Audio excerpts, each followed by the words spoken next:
الله الرحمن الرحيم.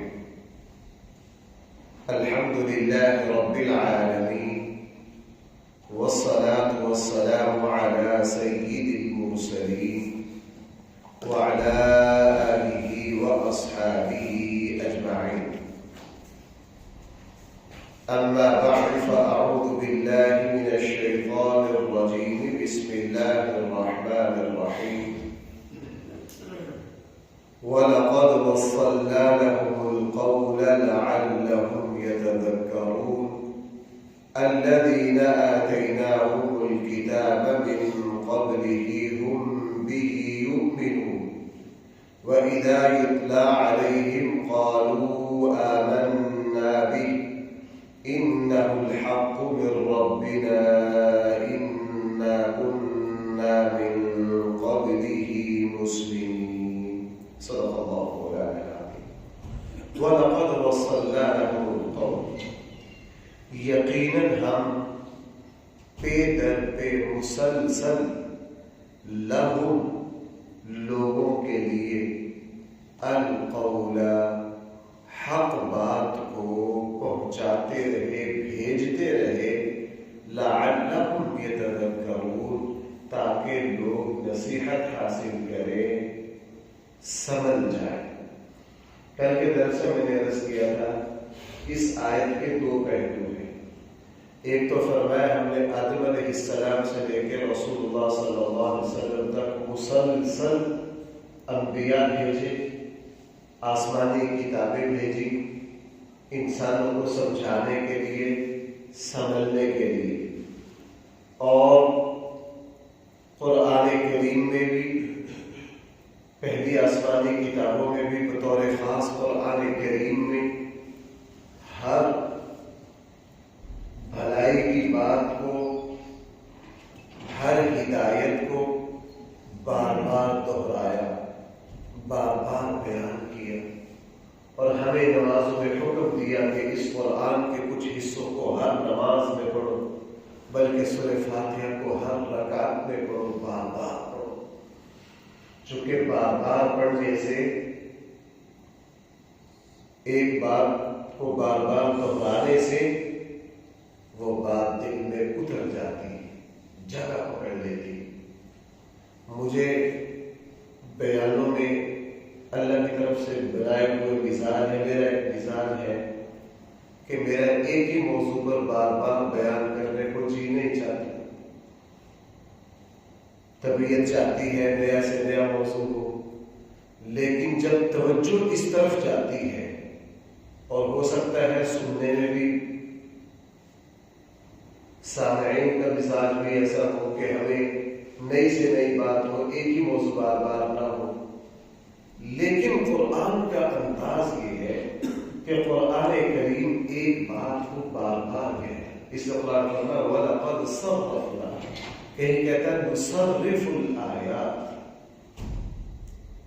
نصرف الآیات. میں نے کل کے درس میں عرض کیا تھا کہ فَبِأَيِّ آلَاءِ رَبِّكُمَا تُكَذِّبَانِ کو سورہ رحمان میں بھائی بار بار دہرایا کہ نہیں. موسیٰ علیہ السلام کے واقعہ کو 83 یا 84 جگہ پورے قرآن میں میرے اور آپ کے سامنے دہرایا، بار بار دہرایا. قوم ثمود، قوم عاد کے واقعات کو بار بار. اللہ تعالیٰ کی توحید کے دلائل تو قرآن کے ہر صفحے پر موجود ہے. اہم بات بار بار کہی جاتی ہے چونکہ اللہ تعالیٰ اپنے بندوں پر شفیق ہے، مہربان ہے. اور شفیق اور مہربان جو ہوتا ہے وہ خیر اور نصیحت کی بات صرف ایک بار نہیں کرتا، بار بار کرتا ہے. اس لیے یہ اشکال بھی ختم ہو جاتا ہے کہ قرآن کریم میں بہت ساری باتوں کا تکرار کیوں ہے. ماں مہربان ہوتی ہے، شفیق ہوتی ہے، بیٹا کہیں بھی پہنچ جائے ماں بار بار ایک بات کی نصیحت کرتی ہے. بچے سب کالج پڑھتے ہیں، یونیورسٹی پڑھتے، کہیں مدرسہ میں پڑھتے، بچے نے جب بھی گھر سے جانا ہے ماں نے بیٹا ذرا خیال کرنا، سڑک دیکھ کر کراس کرنا، رستے میں یوں نہ کرنا، فلاں نہ کرنا. باپ ہوتا ہے، شفیق ہوتا ہے، وہ ساری زندگی نصیحت کرتا ہے، ساری زندگی میں میرے ایک دوست ہیں ان کے پاس بیٹھا ہوا تھا ان کی دکان پہ.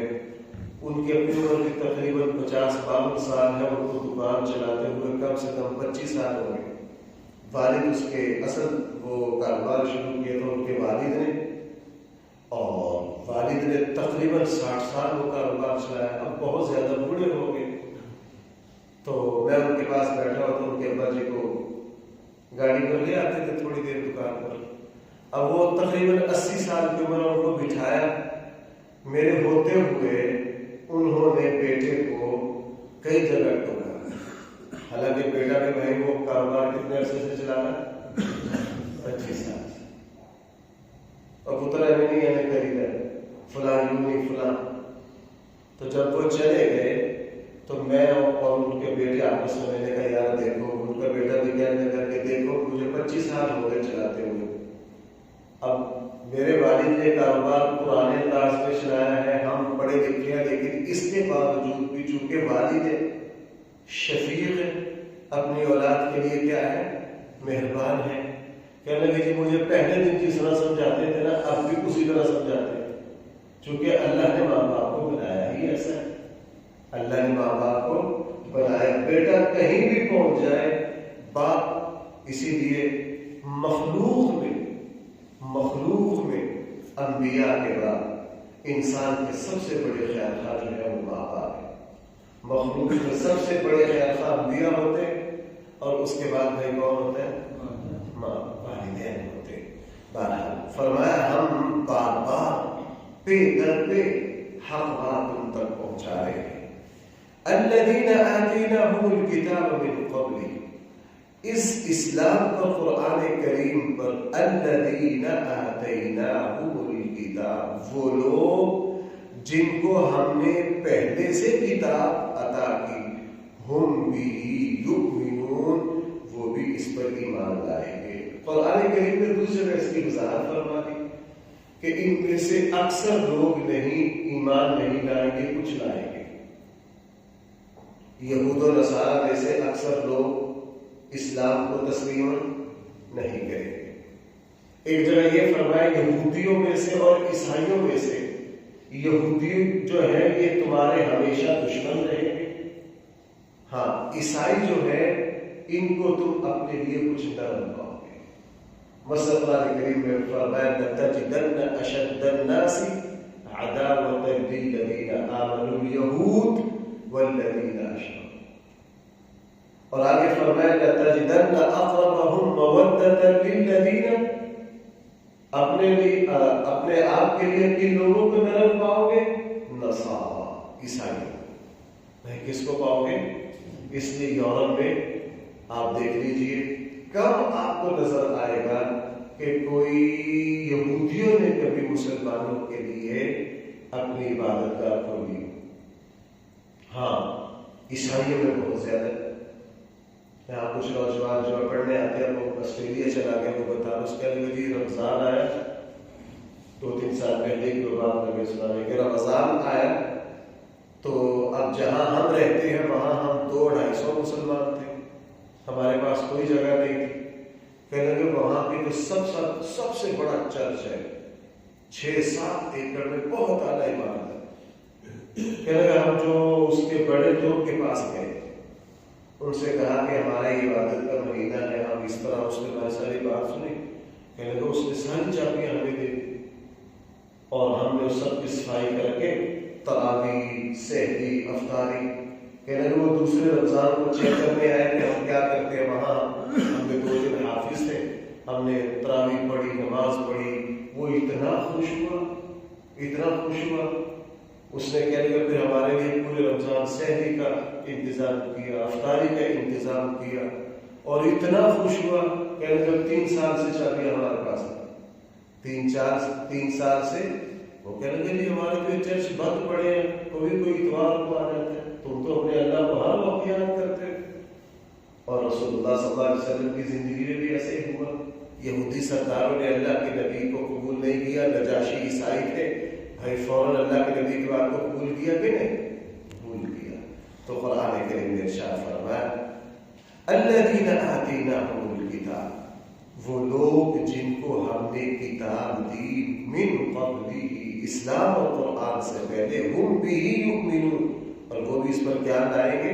اور ایسا ہوا حضرت عبداللہ بن سلام، حضرت تمیم داری، نجاشی، حضرت سلمان فارسی، سہیب رومی، یہ سارے دور کے لوگ تھے. حضرت بلال حبشی، بھائی یہ سب کہاں کے تھے؟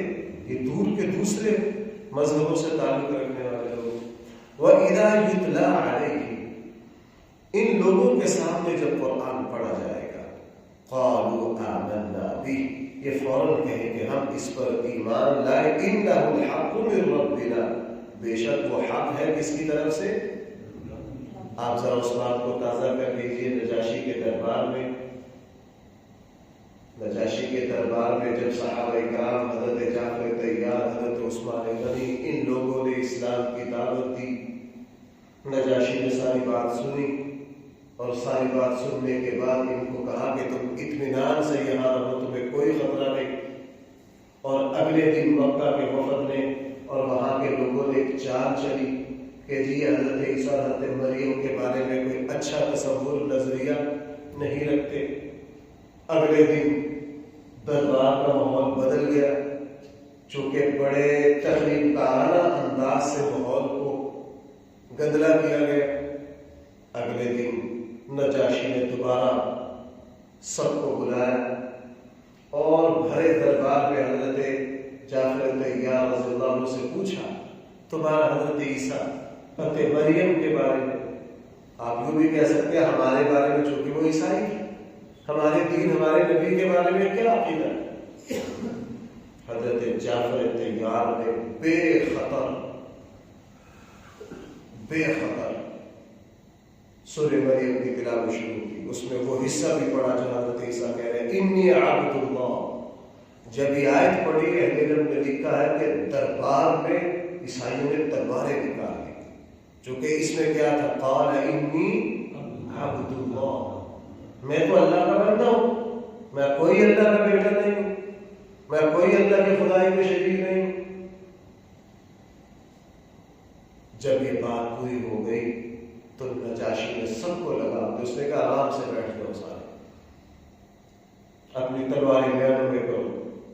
اس کے بعد نجاشی نے بڑے دربار میں کہا کہ انہوں نے حضرت عیسیٰ اور حضرت مریم کا جو مقام اور مرتبہ ہے اس میں ایک تنکا کے برابر نہ کمی کی ہے نہ اضافہ کیا ہے. حضرت عیسیٰ اور حضرت مریم کا جو حقیقی مقام ہے اس کتاب میں وہی بیان کیا گیا. اس کتاب میں کیا کیا گیا؟ وہی بیان کیا گیا ہے.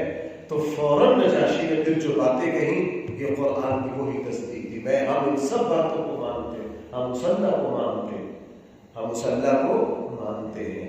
اس لیے جو سلیم الفطرت ہوگا وہ اسلام کو سمجھنے کے بعد یہی کہے گا ہو میرے اندر کی طرف تو یہی تھی، میرے اندر کی طرف تو یہی تھی، مجھے یہی چیز مطلوب تھی، مجھے یہی چاہیے تھی. کیونکہ اسلام دین فطرت ہے اور فطرت خود بھائی انسان کے اندر موجود ہوتی ہے. جہاں گڑبڑ ہوتی ہے ہم اسلام کو فطری طریقے پر پیش نہیں کر رہے ہوتے، ہم خرابی پیدا کر رہے ہوتے ہیں.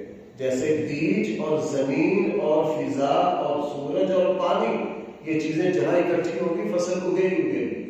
زمین بہترین ہو، موسم ہو، بیج صحیح ہو، سلیقے سے پانی دیا گیا ہو، اور چاند اور سورج کی حرکتیں ٹھیک ہو، سورج شعاع پورا نظام فضا ٹھیک ہو تو بھائی فصل اگے گی کہ نہیں؟ اگر کوئی بندہ ان دنوں میں مونجی اگا دے تو بھائی اس کا تو سیزن ہی نہیں ہے، ابھی فضا ٹھیک نہیں ہے. وہ کہے میں نے تو باہر سے ولایتی بیج منگوایا، اس کو بڑا اعلیٰ سپرے کیے، بیج اس میں ٹھیک، سارا کچھ ٹھیک ہے، لیکن اس نے موسم کو مد نظر نہیں رکھا. کوئی اس وقت ظہر کی نماز کی نیت باندھ لے اور پورا قرآن پڑھ دے 4 رکعتوں میں کہ میں 8 بجے کون سی نماز پڑھ رہا ہوں، ظہر کی نماز پڑھ رہا ہوں، فجر کی پڑھ رہا ہوں. ہر بندہ کہے گا جناب 8 بجے کا فجر ہوتی ہے اور 8 بجے کا ظہر ہوتی ہے. جہاں ہمیں دین کے معاملے میں کہیں گڑبڑ نظر آئے ہمارا طریقہ غلط ہوگا، ہمارا انداز غلط ہوگا. جہاں بھی سلیقے سے پیش کیا جائے گا تو یہ انسان کی اندر کی آواز ہے.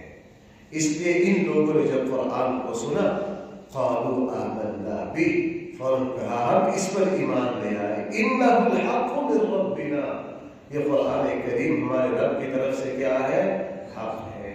اسی لیے حضرت عبداللہ بن سلام رضی اللہ عنہ کی شان میں آیات ہیں. وہ یہودی عالم تھے. انہوں نے جب رسول اللہ پتہ چلا کہ مدینہ میں ایک شخصیت آئی ہے، وہ اپنے آپ کو اللہ کا رسول بتا رہے، اور حضور علیہ السلام کے زمانے میں پورے حجاز میں یہود کے 12 بڑے علماء تھے. بھائی کتنے؟ 12 علمی خاندان تھے. حضرت عبداللہ بن سلام ان میں سے تھے. اب مدینہ آئے، دور دور سے رسول اللہ صلی اللہ علیہ وسلم کو دیکھ رہے، لوگ حضور سے ملنے آ رہے ہیں. اللہ کے نبی نئے مدینہ تشریف لا رہے ہیں. 2 وفد، ایک وفد آ رہا ہے، ایک جا رہا، 2 بندے آ رہے ہیں، 4 جا رہے ہیں، آنا جانا لگا ہوا ہے. عبداللہ بن سلام دور سے چیک کر رہے ہیں، چہرہ دیکھ رہے ہیں، حلیہ دیکھ رہے ہیں. ایسا ایسا قریب آئے، ایک نشانی پوری، دوسری پوری، تیسری پوری، چوتھی کرتے جا رہے ہیں چونکہ پہلی آسمانی کتابوں سے باہر. اب آتے تھوڑا سا قریب آتے آدھے دن کے بعد اللہ کے نبی کے پاس آ گئی. رسول اللہ صلی اللہ علیہ وسلم کی زبان سے جوامع الکلم کی صفت کا اظہار ہوا. چونکہ پہلی آسمانی کتابوں میں کیا تھا؟ آخری نبی جو گفتگو کرے گا الفاظ تھوڑے سے اور معنی اور مفہوم پہاڑوں سے زیادہ بھاری. اللہ کے نبی نے کیا فرمایا؟ افشوا السلام اطعموا الطعام.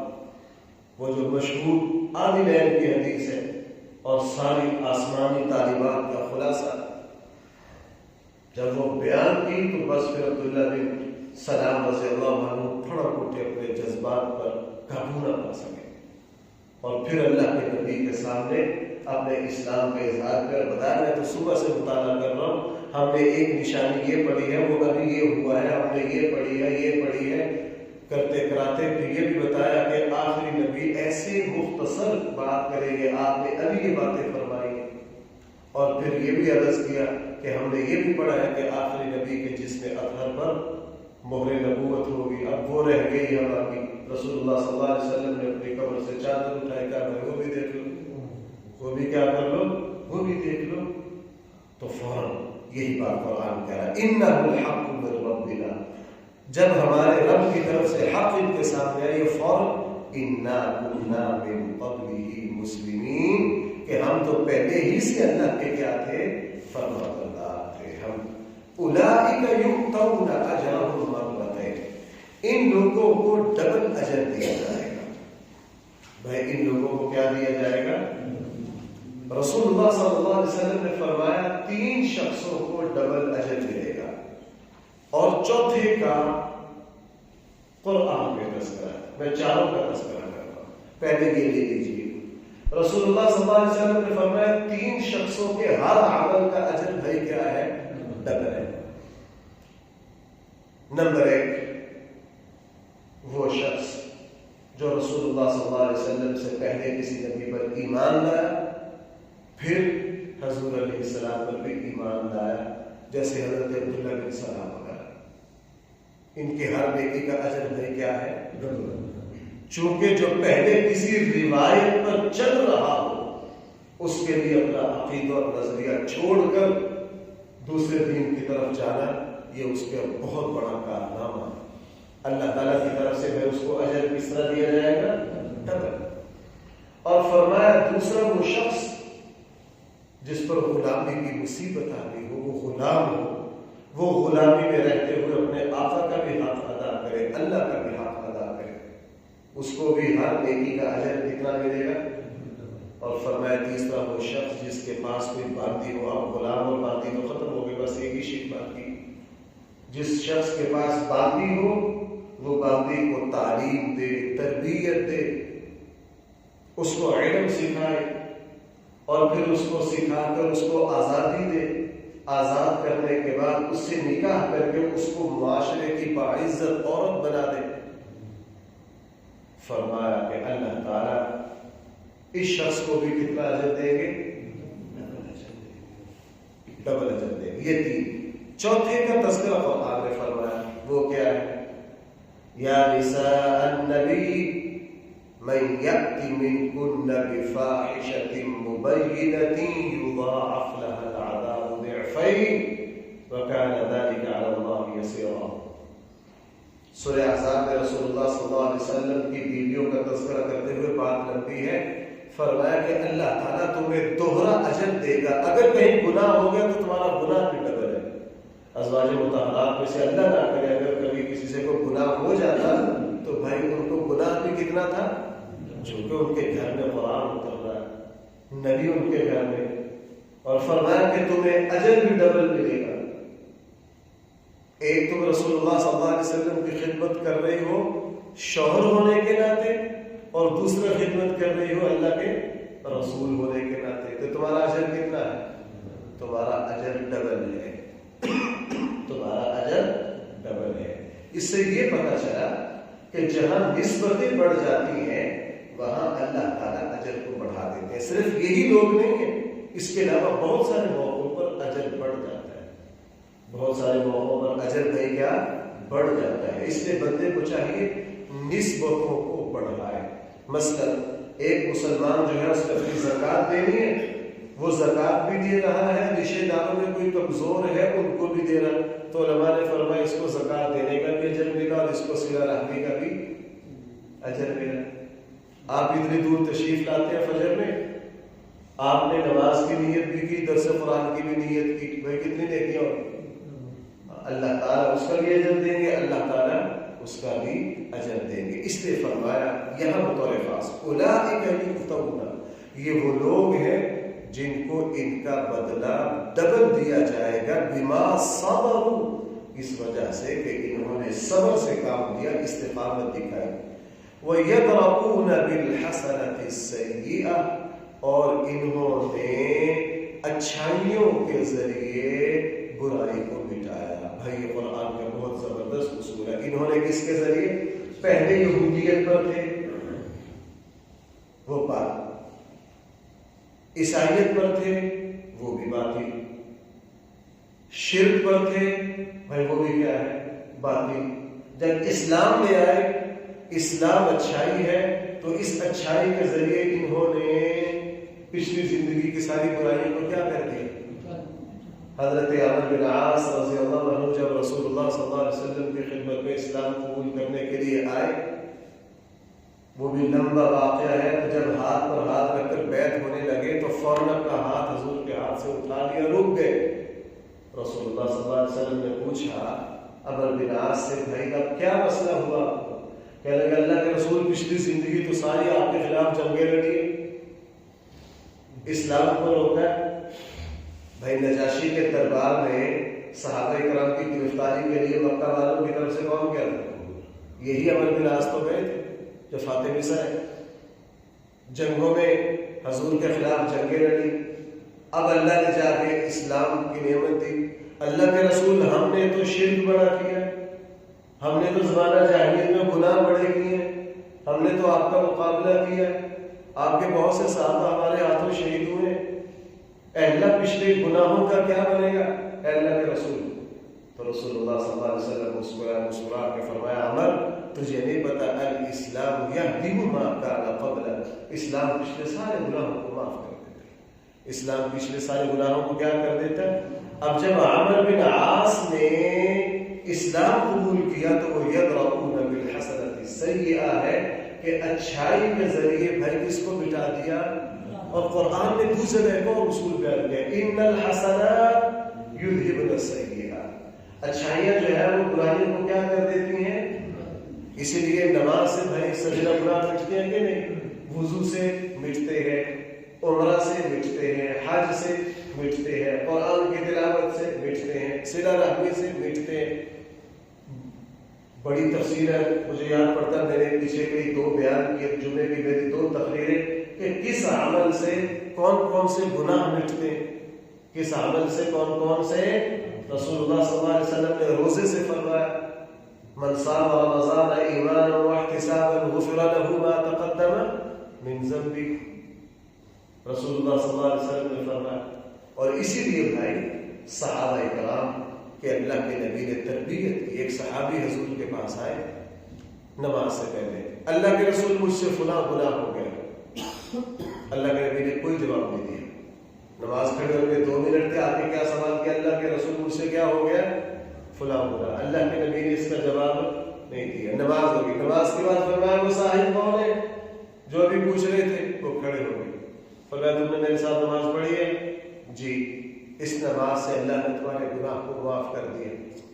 اس نماز کے ذریعے اللہ نے تمہارے گناہ کو کیا کر دیا ہے. اس لیے ہمارے اسلاف یہ نصیحت کیا کرتے تھے, اگر کسی جگہ گناہ ہو جائے, اگر کسی جگہ گناہ ہو جائے تو وہاں نیکی کر لو تاکہ تمہاری نیکی کفارہ بن جائے اس گناہ.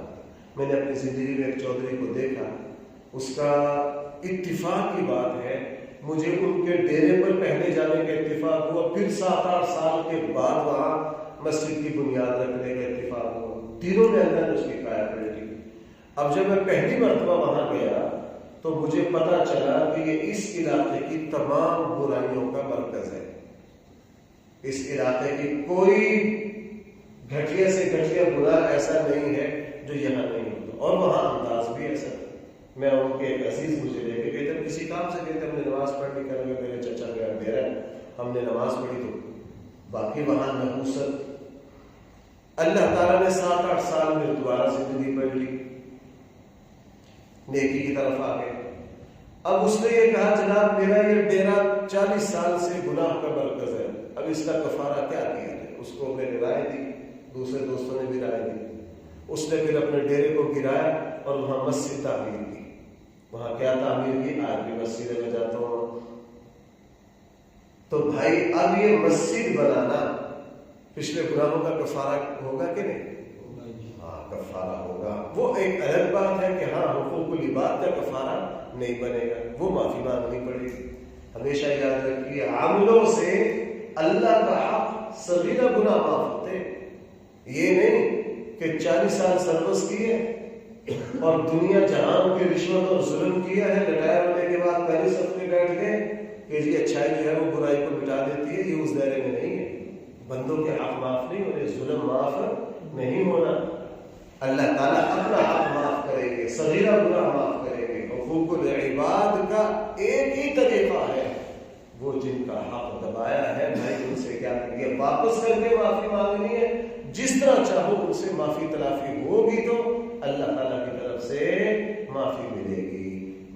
فرمایا وَيَدْرَؤُونَ بِالْحَسَنَةِ السَّيِّئَةِ, یہ لوگ اچھائی کے ذریعے برائی کو مٹاتے ہیں. وَمِمَّا رَزَقْنَاهُمْ يُنْفِقُونَ, اور ہمارے دیے ہوئے رزق میں سے خرچ کرتے ہیں. یہ سلسلہ کلام چل رہا ہے, ابھی انشاءاللہ یہ سے اللہ نے توفیق دے تو کرنا چاہیے. الحمدللہ رب العالمین والصلاة والسلام على سيد المرسلين وعلى آله وصحبه أجمعين. ربنا آتنا في الدنيا حسنة وفي الآخرة حسنة وقنا عذاب النار. صلى الله تعالى على خير خلقه سيدنا ومولانا محمد وآله وصحبه أجمعين.